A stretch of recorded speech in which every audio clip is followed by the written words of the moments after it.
In a previous life, before my dad went out to drink, I chased him to the garage and grabbed his arm.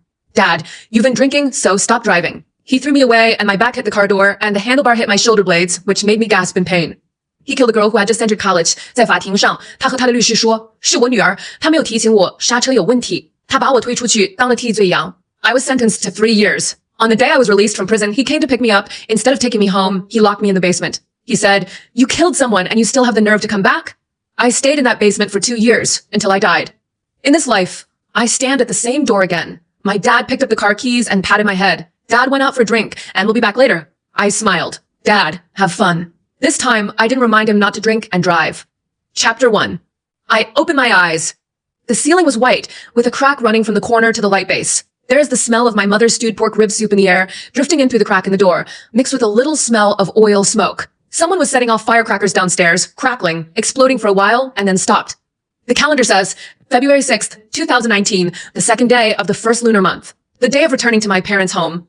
I lifted the quilt and stepped barefoot on the floor. The wooden floor was very cold, and the chill jumped up from the soles of my feet and crawled down my spine to the back of my head. The real touch made me sure this was not a dream. Memories from my previous life came back like a tide. Those images were so clear that I could smell the damp, earthy smell in the basement and feel the stinging pain of the chains cutting into my wrists. I walked to the closet and picked out a plain gray sweatshirt and black jeans. In my previous life, I wore that white down jacket to identify a corpse, but my mother threw it away when I came back. Bad luck, she said. Get dressed and walk to the living room. My dad was sitting at the dining table with a bowl of pork rib soup in front of him, and he was drinking it with his head down. He was wearing a dark brown leather jacket, and his hair was slicked back from a barbershop. Today is the day to go to my mother-in-law's house to pay New Year's greetings. He dresses up like a dog every year. When he saw me, he twitched the corner of his mouth and smiled. Xingchen, Dad is going to your grandma's house today. You stay at home with your mom. Yeah. I nodded. My mother brought out a plate of dumplings from the kitchen and put it on the table. She wiped her hands and said, Old Lin, drink less. We have to drive back in the evening. I know. He waved his hand impatiently and grabbed the car keys on the table. The car key is black with a faded red string hanging from it. I made it for him when I was a kid. He put the keys in his pocket and stood up.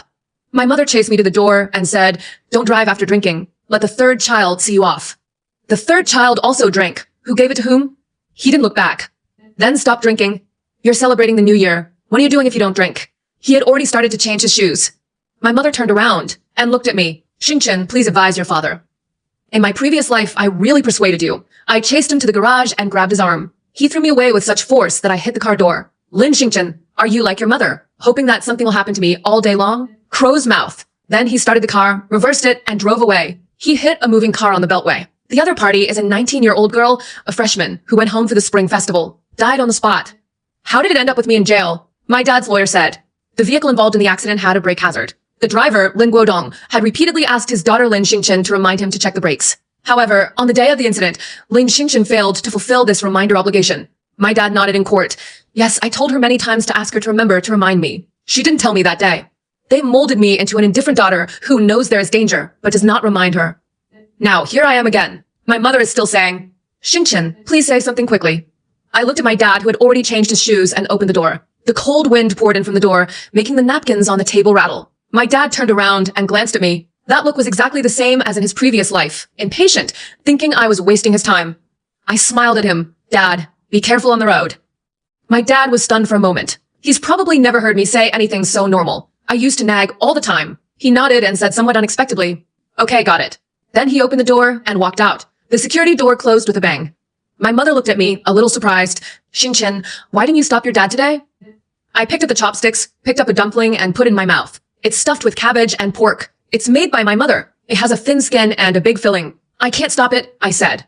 My mother sighed and stopped talking. The sound of simmering soup came from the kitchen, and a replay of the Spring Festival Gala was playing on the TV. Everything is normal. Everything is following the script of the previous life. Only this time, I'm no longer the fool trying to change the ending. I was eating dumplings and waiting for that call. Chapter 2. In my last life, I spent 3 years in prison. In 3 years, no one came to see me. My mother came once during the spring festival of the following year. She looked at me through the glass, her eyes red from crying. Xingchen, don't blame your dad. He can't help it. If he goes in, the family will be broken up. Then if I go in, the family won't be broken up?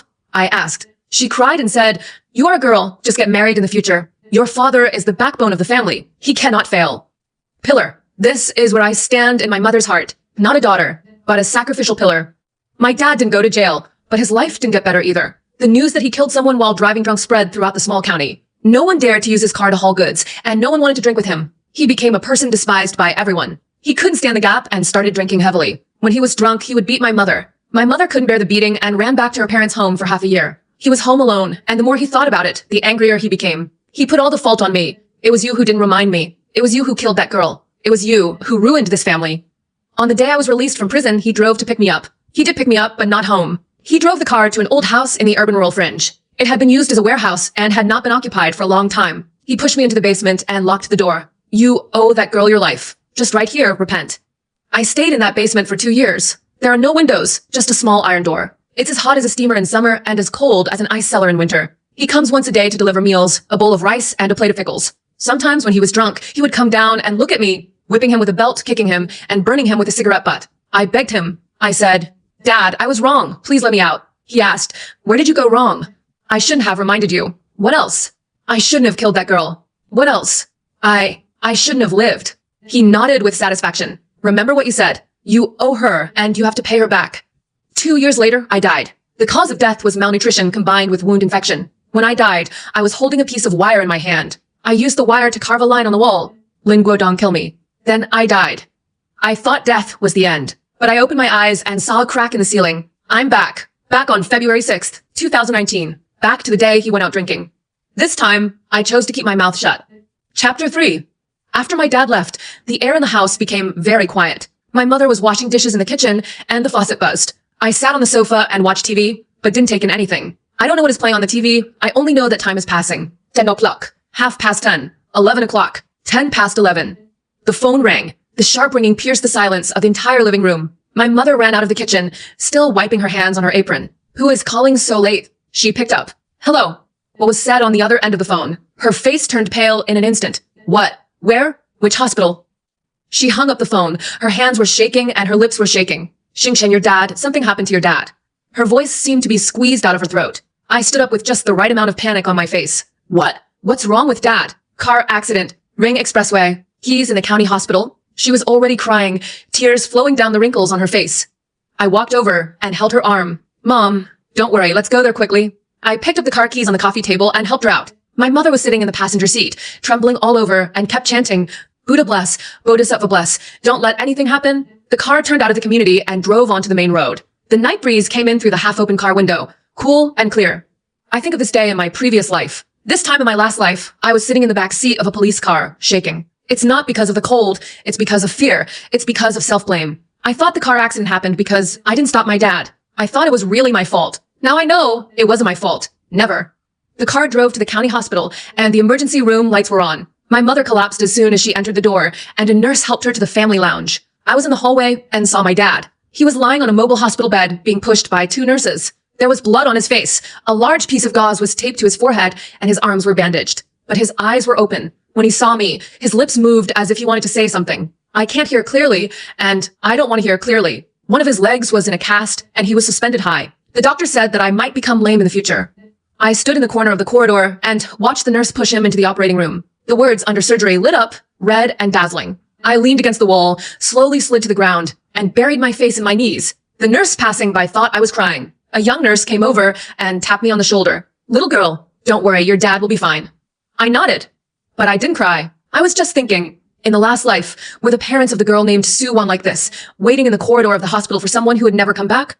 The operation lasted 3 hours. My mother kept crying. When she got tired of crying, she would sleep on my shoulder for a while, and then she would continue crying when she woke up. I sat on the cold bench and stared at the window at the end of the corridor. The sky outside the window changed from pitch black to dark blue, and from dark blue to gray. At dawn, the lights in the operating room went out. The doctor came out and took off his mask. The operation was successful. The patient's leg was saved, but he may not be able to do heavy work in the future. My mother cried again, this time with joy. My dad was pushed into the ward. He was still unconscious, and his face was as white as paper. My mother sat on the edge of the bed, holding his hand and refusing to let go for a moment. I stood at the door and watched the scene. I didn't go in. I'm waiting. Wait for the police to come. Chapter 4. The police came at 2 o'clock in the afternoon. 2 uniformed policemen, one young and one older. The older one held the folder and looked serious. "Are you Lin Guodong's family members?" My mother stood up quickly, her voice trembling. "Yes, I am his wife." Lin Guodong is suspected of causing death by dangerous driving. We need to understand the situation. Can he speak now? He hasn't woken up yet. Then when he wakes up, contact us. My mother's legs went weak and she collapsed on the chair again. The policeman looked at me and asked, "Who are you?" "I am his daughter, Lin Xingchen." The older policeman wrote something down in his notebook and said, "Where were you on the day of the incident?" "I'm at home." "Did your father drink before going out?" I hesitated. This hesitation did not exist in my previous life. In my previous life, I said without hesitation, "Drink." Then they asked me, "Did you persuade him not to drive?"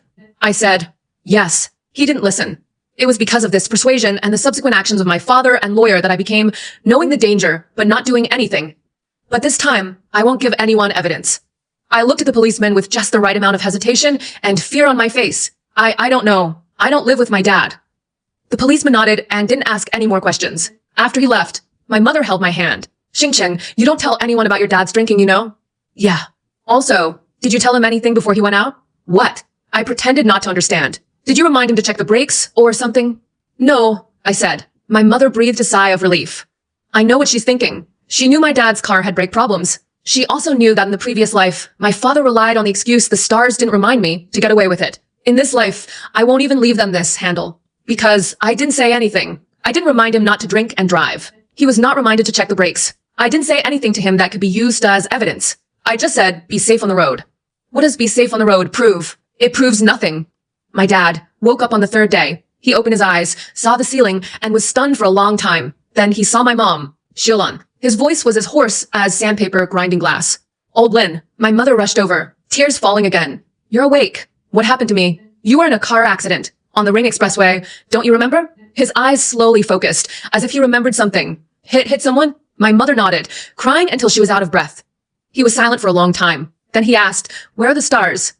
"Here he is." My mother turned to look at me. "Xingchen, come here. Your father is calling you."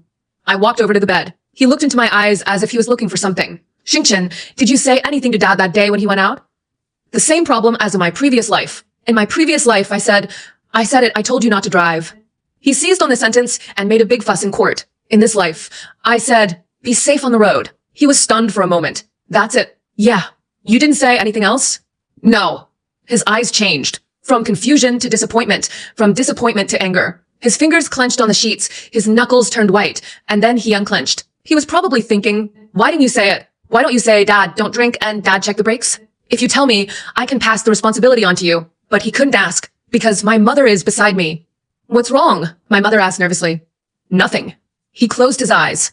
Over the next few days, my dad was very emotionally unstable. Sometimes he was silent, and sometimes he suddenly got angry, scolding the nurse, my mother, and everyone. But he didn't dare scold me, because he needs me. I need to testify for him in court.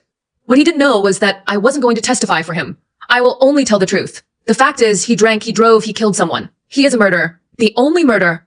Chapter 5. Su Wan's parents came on the 6th day.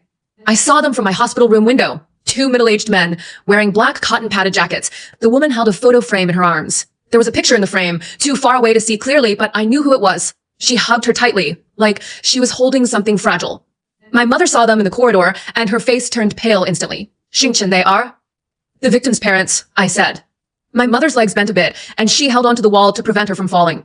Su Wan's father walked to the nurse's station and asked something. The nurse pointed this way. When he walked over, I saw his face clearly. His eyes were swollen, his lips were chapped, and his beard was messy, as if he hadn't shaved for several days. Su Wan's mother walked behind him, her steps frivolous, as if she were stepping on cotton. They walked to the door of the ward and stopped. My mother knelt down with a plop. I'm sorry. It's our Lao Lin who is sorry for you." She began to kowtow. His forehead hit the tile floor once, twice, 3 times. The voice was muffled. Su Wan's father did not help her. Neither did Su Wan's mother. They just stood at the door, like 2 trees stuck in the corridor, motionless. After a long time, Su Wan's father spoke. His voice was hoarse, like sandpaper on wood. "We're not here to cause trouble. We just want to see what the person who killed my daughter looks like." His voice was not loud, but everyone in the corridor heard it. Several nurses at the nursing station looked away. My mother is still cowed out. The forehead was broken, and there was a small dark red mark on the tile. Su Wan's father finally reached out and helped her up. "Sister, please go back. My daughter can't come back." It's exactly the same as what I heard in my previous life. When I came out of the hospital, it was already dark. I stood in the parking lot, looking at the backs of the couple. Su Wan's mother walked very slowly, and every step was like stepping on the tip of a knife. The photo frame in her arms reflected the light under the street lamp, and my face was reflected on the glass, blurry and distorted. I got in the car and didn't start it. Sitting in the dark, fingers on the steering wheel. One of the street lights outside the car window was broken and flickered, as if blinking. I said in my heart, Suwon, I'm sorry. In this life, I have not saved you, but I can't save you. I tried it in my previous life and ended up getting myself involved. In this life, I don't want to be a victim anymore. All I can do is let the real murderer receive the punishment he deserves. Chapter 6. The day my dad was discharged from the hospital, the police came. They took him from the ward and sent him directly to the detention center. My mother chased the police car for a long distance and finally fell on the side of the road. My knee was bruised, and there was a small patch of dark red blood on the stockings. I helped her up. She grabbed my arm and dug her nails into my skin, leaving a row of crescent-shaped marks. Xingchen, think of a way to save your dad. Mom, I can't help it. Don't you have a classmate in a law firm? Call and ask your father's business partner to find a lawyer. Mom, he killed someone. There's nothing we can do. She let go of my arm and slumped to the ground. I looked at her look and didn't help her. On the day of the interrogation, the police asked me the same question. Did your father drink before he went out? Yes. Did you advise him not to drive? I didn't hesitate. No. Why? Because I didn't know he was going to drive. He said he was going to grandma's house, and I thought he had hired a driver. The policeman jotted down something in his notebook, and the tip of his pen rustled on the paper. My dad applied to see me. I went. The interview room in the detention center is small, and the walls are off-white with water stains on them. He sat across from him through a glass, wearing an orange detention uniform with an unshaven beard and red eyes. When he picked up the phone, the handcuffs hit the table with a crisp sound. Xingchen. His voice came out of the receiver, hoarse, like sandpaper on wood. What did you tell the police? Told the truth. Truth? What truth are you telling? You drank, you drove, you killed someone. Then why didn't you say that your dad asked you to remind you to brake? He almost yelled, so loud that the prison guard next to him looked over. I looked into his eyes. He had the same look in his eyes when he looked at me in court in his previous life. It's not the look he's looking at his daughter, it's the look he's looking at his enemy. Dad, did you say that? He froze. When did you tell me? Which year, month, and day? Where did you say it? Who can prove it? His face turned from red to white, from white to blue. His hands gripped the phone cord so tightly that his knuckles turned white. You. Dad, if you said it, there's no way I wouldn't remember it. I said word for word. You're old, and it's possible that you may remember it wrong. You. He slapped the table and stood up, but was pushed down by the prison guard next to him. The handcuffs hit the edge of the iron table and made another crisp sound. Lin Xingchen, you are my daughter. Do you speak for outsiders? I'm not helping outsiders. I'm just telling the truth. The truth. His eyes were wide open, and the whites of his eyes were bloodshot. The truth is that you put your father in jail. I shifted the phone to my left hand. Put your right hand on your knee and curl your fingers. Dad, you were the one who hit me. No one else. His mouth was open and no words could come out. I hung up the phone, stood up, and turned to leave. His hysterical shouting came from behind, but it was blocked by the glass and could not be heard clearly. I only saw a shadow dancing on the other side of the glass with teeth and claws. I didn't look back. Chapter 7. A month later, the trial began. The court was small and full of people. My mother was sitting in the first row of the gallery, her eyes swollen like two peaches. Suwon's parents sat on the other side. Suwon's mother held the photo frame, and Suwon's father held her hand. When my father was brought in by the bailiff, my mother wanted to stand up and rush towards him, but was stopped by the bailiff. He was wearing an orange detention uniform, and his hair was half white. He has lost a lot of weight, his eye sockets are sunken, and his chin is as pointed as an awl. He glanced toward the gallery, paused on me for less than a second, and then moved away. The judge asked, Defendant Lin Guodong, do you plead guilty? I admit it, he said, but I didn't mean it. There was something wrong with my car's brakes. I was in a hurry before going out and forgot to check. It's not my fault alone. Coming. The judge asked, What do you mean? I told my daughter to remind me to check my brakes before I go out. She promised me that. All eyes turned to me. Someone in the gallery was whispering. I felt the warmth of those gazes on the back of my neck. Burning. The judge looked at me. Witness Lin Xingchen, please state the situation on the day of the crime. I stood up and stepped onto the witness stand. Raise your right hand and take the oath. On the day of the incident, the second day of the first lunar month, my father Lin Guodong left home at around 10 a.m. Before he left, he drank a glass of liquor and ate 2 plates of dumplings. May I ask the witness, have you noticed anything unusual about your father's vehicle? No. My father never mentioned anything wrong with the vehicle to me. Never? Never. Are you sure? Sure. My father's car is usually maintained by himself, and I don't know anything about it. My dad stood up abruptly in the dock. You lied. The chair fell backwards as he hit it, making a loud noise. The judge banged his gavel. Quiet. My dad was pushed back to his seat by the bailiff, but he refused to let go, and his voice became louder and louder. She lied. I told her, many times. The judge banged the gavel again. Defendant, please control your emotions. I took my phone out of my pocket. Judge, I have evidence. The whole place fell silent. My mother's crying stopped, and so did the whispers in the gallery. The second hand of the clock on the wall moved 1 step, 2 steps, 3 steps. What evidence? The judge asked. A recording of the phone call between me and the defendant. I press play. The voice in the recording is very clear. The conversation between my father and I in the detention center interview room. What did you tell the police? Told the truth. Truth? What truth did you tell? You drank, you drove, you hit someone. Then why didn't you say that your dad asked you to remind you to break? Dad, did you say that? When did you tell me? What year, month, and day? Where did you say it? Who can prove it? You are my daughter. You speak for outsiders. It was you who hit people, not others. The recording is finished playing. The courtroom was so quiet that you could hear the ticking of the clock on the wall. The second hand moved slowly. My dad slumped in his chair. All expression faded from his face, leaving a blank face. He tapped his fingers on the armrest twice, then stopped. The judge adjourned the case and set a day to pronounce the verdict. When we walked out of the courtroom, the sun was shining brightly. The sun shone on the steps in front of the courthouse, making the stone steps white. Soo Won's father walked up to me. He looked at me and moved his lips as if he wanted to say something, but then swallowed it back. In the end, he only said 2 words. Thanks. I'm not doing it for you. I said, I'm doing it for myself. He nodded, turned, and left. Soo Won's mother hugged the photo frame and walked away with him. Their shadows were stretched long by the setting sun, dragging on the stone road at the entrance of the court, becoming increasingly faint.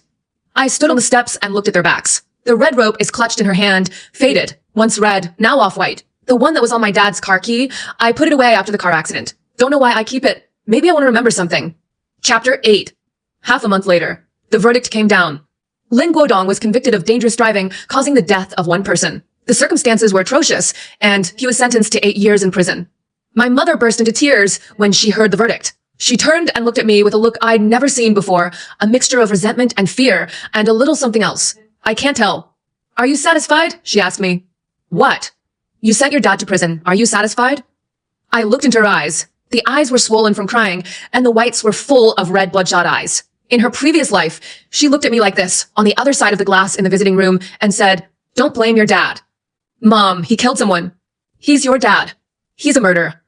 Her palms were raised and suspended in midair, fingers trembling slightly. I didn't hide.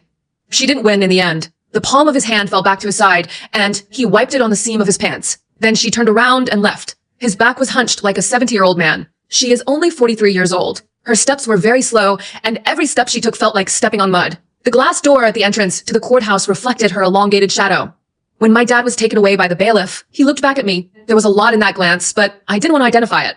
I turned around and left. When I walked out of the court gate, the sunlight blinded me. In the square not far away, several children were flying kites. The kite flew high, and the string was folded and released in their hands. One child ran too fast and tripped, causing the kite string to fall off. The kite tilted in the sky, and then slowly fell. He cried and chased. I stood on the steps and watched for a long time. Then he walked down the steps without looking back. Chapter 9. After the verdict, I stayed in that small county for another 2 months. My mother locks herself in her room every day. Occasionally, he would come out to get water or go to the toilet, and his eyes would become complicated when he saw me. She wanted to hate me, but she felt she had no right to. This contradiction made her not know how to face me. One day, she took the initiative to talk to me. Xingchen, your father asked someone to come out and say he wants to see you. I'm not going. He is your dad after all. He's a murderer. He killed a 19-year-old girl. He's in jail because he killed someone, not because of me. She opened her mouth but couldn't speak. Mom, you can go see him, but I won't go. She stared at me for a moment, then turned and went back to the room. The door closed gently behind her, and the lock clicked into the groove. I packed my bags, a few pieces of clothing, my diary, and the faded red string. When I passed by the door of my mother's room, her door was closed. There is no light in the crack of the door. I walked to the gate of the community and looked back. She was still standing at the door, like a sculpture, frozen and lifeless. The wind messed up her hair, but she didn't brush it back. I turned around and never looked back. Chapter 10. As the train moved, the city outside the windows slowly became blurry. The mountains in the distance, the buildings nearby, and the trees on the roadside are all receding. I leaned against the window and took out my phone. There are many unread messages on my phone. There are classmates, relatives, and neighbors. I didn't reply to any of them. Turn the phone over and clasp it on your lap with the screen facing down. The train arrived in a city I had never been to. I got off the bus and stood on the platform dragging my suitcase. People were coming and going on the platform. Some were picking up people, and some were leaving. Some people laugh, some people cry. A young woman ran past me with a child in her arms. The child lay on her shoulders and waved to me. I don't know why he waved at me. Maybe it was the wrong person. I stood at the exit and looked at the clock on the platform. The second hand ticks by. From this moment on, my life belongs only to me. Not my dad's scapegoat. Not my mom's accessory. Not a victim of this family. Just me, Lin Xingchen. And 3 years later, I opened a small flower shop in a southern city. Whether the business is good or bad, it is enough for me to survive. I get up at 5:30 every morning and go to the flower market to buy goods. Roses, lilies, daisies, gypsophila. One day, a middle-aged woman walked into the store and asked for a large bouquet of lilies. For whom? I asked. To my daughter, she said. Her birthday. Happy birthday to her. Thank you. She looked at me and suddenly froze. How old are you? 21. My daughter, if she were still alive, she would be 21. She lowered her head. A corner of the picture frame peeked out from her back, and the glass surface reflected the chandelier from the ceiling of the flower shop. I know who she is. Auntie, I called. She looked up. I'm sorry, I said. I don't know why I said sorry. Maybe it was because that night I could have done something. Maybe it's because I chose to do nothing. She shook her head. It's not your fault. It's his fault. Then she left, hugging the bouquet of lilies. The sunlight shone in from outside the glass door and fell on the floor where she had just stood, shining brightly. I turned back to the shop and continued watering the flowers. Water drops sprinkled on the daisy petals, sparkling. The wind chime at the door rang. It's not the guest, it's the wind. A faded red rope hangs from the wind chime, once red but now off-white. It will sound when the wind comes, and it will be quiet when the wind goes away.